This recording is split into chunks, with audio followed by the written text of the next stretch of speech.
E nós vamos conversar com o coordenador-geral da FUP, a Federação Única dos Petroleiros, David Bacelar. Bom dia, David. Bom dia a todas e todos que estão nos acompanhando aqui na Rádio Brasil Atual, na TV Brasil Atual. David, nós tivemos aqui contato com uma nota da Federação Única dos Petroleiros a respeito de uma reunião que foi realizada com a coordenação nacional da campanha do ex-presidente Lula, mostrando uma preocupação com o que seria o uso eleitoreiro da Petrobras por parte do governo de Jair Bolsonaro. Além de a cada semana a empresa acabar anunciando reduções pontuais nos preços do combustível, mas sem mudar a política de paridade de preços, que vem sendo denunciada há muito tempo pela própria FUP, existem mudanças, uma dança de cadeiras nas diretorias da empresa e que não tem ganhado muito destaque na imprensa. Então eu queria que você falasse, David, quais são as mudanças que foram feitas e quais os riscos dessas alterações para a empresa. Bem, infelizmente, além das mudanças que houve há tempos atrás, estamos falando das 4 trocas de presidentes da Petrobras, lembrando que o atual presidente, o Caio Paes de Andrade, nós temos processos judiciais contra essa indicação devido à ilegalidade da nomeação dele como presidente da Petrobras numa Assembleia Geral Ordinária que ocorreu ali no mês de agosto. Lembrando que há uma ilegalidade porque descumpre requisitos, essa nomeação, requisitos que infelizmente hoje estão na lei das estatais e na lei das SAs, leis essas que nós, por sinal, fomos contrários à época, mas ela foi promulgada, uma lei que está valendo, ela precisa ser cumprida. A mesma coisa ocorre com a nomeação dos membros do Conselho de Administração da Petrobras. O governo federal ele troca praticamente todos os seus indicados, foram 6 novos nomes, e esses nomes que também têm ilegalidades na sua nomeação, temos 2 desses conselheiros que estão sendo processados na Justiça pela FUP e pela Anapetro, eles acabaram, além de estarem no Conselho de Administração da empresa, acabaram ocupando um espaço dentro do CA que é muito importante para novas nomeações. Então, hoje estão no Comitê de Pessoas, no Comitê de Elegibilidade, representantes da União, que estão ali para blindar todas as nomeações que sejam feitas pelo governo federal e que já estão sendo feitas.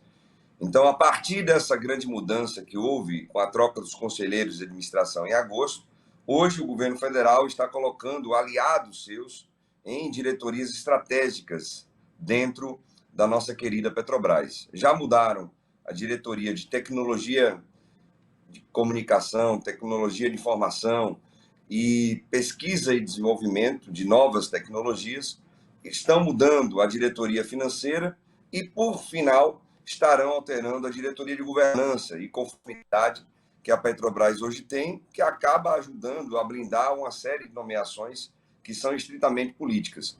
Então, com o controle dessas diretorias importantes, hoje, pelo governo Bolsonaro, estamos falando de diretorias que têm um orçamento de mais de 3 bilhões ano, cada uma delas, nós temos aqui o receio da utilização da Petrobras de forma eleitoreira até o segundo turno. Como você bem disse, eles já promoveram reduções nos combustíveis, estamos falando aqui de reduções que são maquiadas, porque para resolver esse problema precisa acabar com o preço de paridade de importação. Mas eles vêm reduzindo o gás de cozinha, o diesel e a gasolina, agora na boca da eleição. Lembrando que o Bolsonaro ele só fazia andar de motocicleta e de jet ski, não gostava de trabalhar. E durante seus mais de 3 anos e 6 meses, 7 meses, 8 meses de governo, ele não fez absolutamente nada para atualizar ou modificar a atual política de preço dos combustíveis aqui no Brasil. Somente agora, porque o Lula ele explode nas pesquisas, e agora que Lula ganha no primeiro turno a eleição e quase resolve esse problema por 1,57%, não resolveu. Agora, eles devem, infelizmente, usar ainda mais a nossa querida Petrobras de forma eleitoreira, para uma maquiagem dos preços dos combustíveis, e infelizmente há um receio nosso da utilização dessas grandes diretorias com instrumento de fraude e corrupção para financiamento de campanhas. Estamos falando da principal campanha desse ano, de 2022, que é desse processo eleitoral. David, agora, além desse uso eleitoreiro, a gente tem perspectiva também que possa haver mudanças em diretorias como relações com investidores e de relacionamento institucional. Então, existe o risco também de, mesmo depois das eleições, essas diretorias acabarem sendo usadas para viabilizar privatizações até o final do ano, ou seja, acelerar esse processo de desmonte da Petrobras?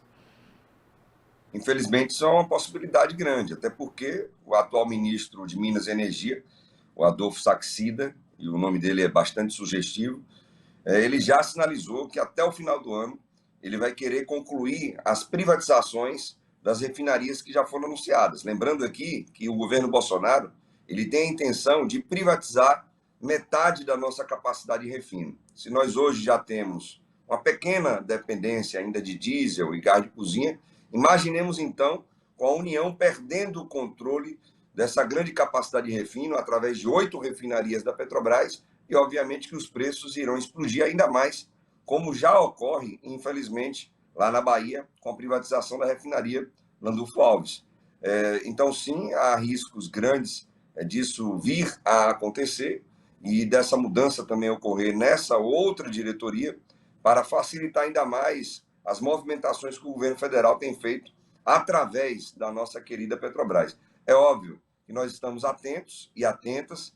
Estamos conversando sempre com o senador Jean Paul Prats, que é o presidente da Frente Parlamentar Mista em Defesa da Petrobras, e com o nosso escritório de assessoria jurídica ali em Brasília, para nós, nos meses de outubro, novembro e dezembro, barrarmos esse processo de privatização e caso o Arthur Lira, o Adolfo Saxida, o Paulo Guedes, como nós já dissemos aqui algumas vezes, tenham a ousadia, a audácia de apresentarem qualquer projeto de lei de privatização total da Petrobras, a categoria petroleira já tem uma greve aprovada, caso isso venha a acontecer, mas acreditamos que não enfrentarão a fúria dos petroleiros e petroleiras, muito menos da sociedade brasileira, no momento em que teremos uma mudança no controle do nosso país com a eleição do presidente Luiz Inácio Lula da Silva lá no dia 30 de outubro, e óbvio que eles irão, de alguma maneira, os parlamentares, o Poder Judiciário, respeitar o que as urnas, o que a sociedade brasileira vai definir agora a partir desse grande sufrágio universal aqui no país.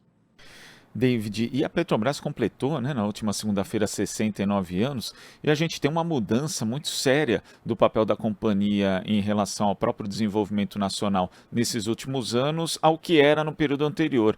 Por exemplo, essa questão mesmo da privatização, só no período do governo Jair Bolsonaro, entre janeiro de 2019 e agosto desse ano, foram vendidos 63 ativos, 67% do total, né, desde 2013, no valor de 33,9 bilhões, incluindo aí subsidiárias como a BR Distribuidora, refinarias, campos de petróleo, terminais, gasodutos, enfim, são diversos ativos que acabam desmontando a estrutura que foi montada a tanto custo, né, pela Petrobras durante décadas. É preciso recuperar esse papel estratégico da Petrobras como indutora do desenvolvimento e também de um processo de reindustrialização do Brasil, já que a gente vem sofrendo com esse processo chamado de primarização da nossa economia, David? Sem dúvida alguma. E um dos temas que nós conversamos ontem com a companheira e nossa presidenta Gleisi Hoffmann, bem como com o presidente Luiz Inácio Lula da Silva, foi esse. Nós estamos assistindo um processo de desmonte, de fatiamento, de esquartejamento da Petrobras para que ela seja vendida aos pedaços. Como você bem disse, já foram 63 ativos, pedaços da grande empresa Petrobras que nós temos, que foram vendidos, privatizados. E é óbvio que precisaremos, num novo governo popular, democrático, desenvolvimentista, observar o que foi feito de estrago aqui no país. A Petrobras, ela vendeu a sua distribuição e comercialização de derivados de petróleo, principalmente de combustíveis, diesel, gasolina, a partir da BR Distribuidora, que foi privatizada, gás de cozinha para a população brasileira a preço justo, que foi a Liquigás, que foi privatizada, e uma série de outros ativos que desmontaram a estrutura verticalizada e integrada que a Petrobras sempre teve ao longo da sua vida, da sua história de luta e resistência. Então, conversamos muito com o presidente Lula sobre isso, e não somente ele, como também os partidos que compõem essa frente ampla democrática, essa frente ampla desenvolvimentista, da necessidade de nós reavermos aquilo que foi feito, principalmente com relação a setores estratégicos para o desenvolvimento econômico e industrial do país. Por isso, ele tem colocado em todas as suas entrevistas, da importância da Petrobras para ser, de novo, uma indutora da economia nacional, da indústria nacional, da engenharia nacional e desenvolvimento regional em todo o país. Então, há uma plena consciência do presidente sobre esse tema, bem como de toda a sua equipe que constrói o seu programa de governo, e temos certeza que a Petrobras, num novo governo popular, democrático, desenvolvimentista, que será o governo do presidente Lula, nós teremos, então, uma Petrobras que vai servir muito mais ao povo brasileiro do que, obviamente, aos seus acionistas minoritários que estão residindo fora do Brasil. A Petrobras, nos governos do PT, sempre respeitou os seus contratos. A Petrobras, nos governos do PT, dava também dividendos aos seus acionistas, mas não na monta que nós estamos assistindo hoje. É um verdadeiro saque das nossas riquezas, entregando para fora do país. Será respeitada a legislação? Sem dúvida alguma. Será respeitado qualquer tipo de contrato feito aqui no país ou no exterior? Sem dúvida alguma. Mas a Petrobras, como uma empresa pública, estatal, controlada pela União, ela vai precisar servir, sem dúvida alguma, muito mais ao povo brasileiro do que acionistas minoritários que não fazem tantos investimentos assim como dizem aqueles que defendem a transferência da riqueza nacional brasileira para o capital financeiro internacional.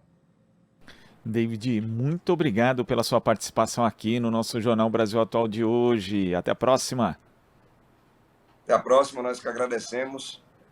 Uma boa semana aí para todas e todos. Igualmente, conversamos aqui com o coordenador-geral da FUP, a Federação Única dos Petroleiros, David Bacelar. Estamos apresentando Jornal Brasil Atual. As notícias que os outros não dão.